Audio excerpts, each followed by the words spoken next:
In this video, you'll learn how to integrate Slack with Microsoft Teams. By the end of this tutorial, you will be able to connect these two platforms seamlessly for improved collaboration. Begin by navigating to the Slack application.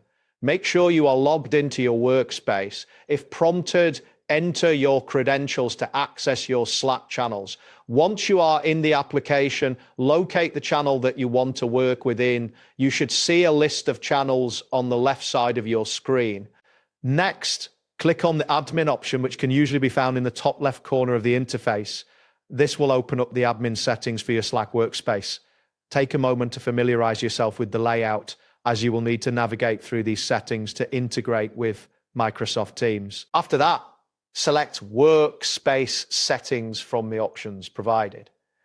This section contains various settings that apply to your entire workspace. You will recognize this screen by its detailed options for managing workspace settings. Once you are on the workspace settings page, look for the integrations option in the menu. Clicking this will direct you to the integrations management area.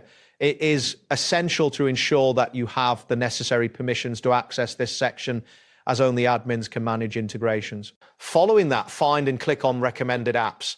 This section displays various applications that can be integrated with your Slack workspace. You will see a list of available apps, which may take a moment to load depending on your internet speed. Now, type Microsoft into the search bar to find the relevant integration. As you type, suggestions should appear below the search box. This will help you quickly locate the Microsoft Teams integration without having to scroll through the entire list. Next, click on Microsoft Teams calls from the search results.